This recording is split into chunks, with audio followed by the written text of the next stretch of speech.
আসসালামু আলাইকুম রহমতুল্লাহ। সুপ্রিয় শ্রোতা বন্ধুরা, আজ আমি আপনাদেরকে এমন একটি জিকির, এমন একটি দোয়ার কথা বলবো, সবাই এটি জানেন। এমন মুসলিম পাওয়া দুনিয়ায় কঠিন যে ব্যক্তি এটি জানেন না। ভিডিওটি না টেনে সম্পূর্ণ দেখার অনুরোধ রইল।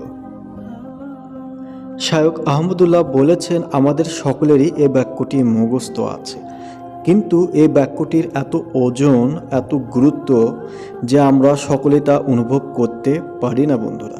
একবার মুসা আলাইহিসসালাম আল্লাহর কাছে দরখাস্ত করলেন, আল্লাহর কাছে আবদার করলেন। তিনি আল্লাহর সাথে সরাসরি কথা বলতেন, এজন্য তাকে মুসা কালিমুল্লাহ বলা হয়। আল্লাহর কাছে সরাসরি কথা বলতে গিয়ে তিনি বললেন, হে আল্লাহ, আপনি আমাকে এমন একটি জিকির, এমন একটি দোয়া শিখিয়ে দিন যা আমি সবসময় পাঠ করব, সবসময় আমল করব। আল্লাহ তাআলা তখন মুসা আলাইহিস সালামকে বললেন, কুল লা ইলাহা ইল্লাল্লাহ। হে মুসা, আপনি লা ইলাহা ইল্লাল্লাহ এই জিকির সবসময় পাঠ করবেন, এই দোয়াটি সবসময় পাঠ করবেন। এটা আমি আপনাকে দিলাম। তখন মুসা কিছুটা আশ্চর্য হয়ে আল্লাহ তাআলাকে বললেন, হে আল্লাহ, এটা এমন একটি বাক্য যা সকলেই বলে। আমি তো আপনার কাছে স্পেশাল কিছু দোয়া চেয়েছিলাম। আমি তো আপনার কাছে বিশেষ কিছু চেয়েছিলাম। তখন আল্লাহ মুসাকে বললেন, হে মুসা, ৭ আসমান ৭ জমিন, দুনিয়ায় যা কিছু আছে সমস্ত কিছু যদি এক পাল্লায় রাখা হয়, আর লা ইলাহা ইল্লাল্লাহ এই বাক্যটি যদি অপর হাতে অন্য পাল্লায় রাখা হয়, তাহলে লা ইলাহা ইল্লাল্লাহ এই বাক্যটির পাল্লায় সবচেয়ে বেশি ভারী হবে, ওজন হবে। সুবহানাল্লাহ। সবাই কমেন্টে লা ইলাহা ইল্লাল্লাহ এই বাক্যটি লিখে যাবেন।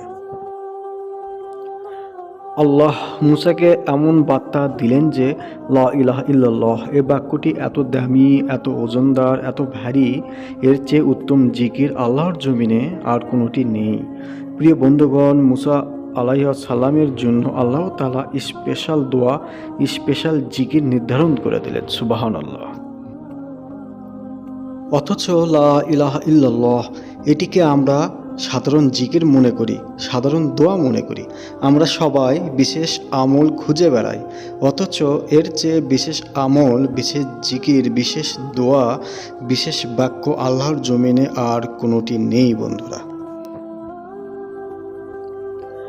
জিকিরের ভেতরে যত জিকির আছে, যত দোয়া আছে, যত আমল আছে, সব কিছুর ভিতরে শ্রেষ্ঠ লা ইলাহা ইল্লাল্লাহ।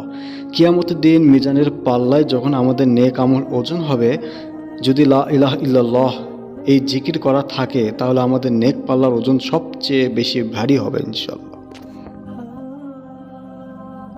বন্ধুরা, আপনাদের কাছে আমার অনুরোধ, আসুন আমরা এই জিকিরটি বেশি বেশি করার চেষ্টা করি। ভিডিওটি শেয়ার করে অন্যকে দেখার সুযোগ করে দিন ইসলাম প্রচারের ক্ষেত্রে। সেই সঙ্গে যারা নতুন দেখছেন, সাবস্ক্রাইব করে পাশে থাকুন। খোদা হাফেজ।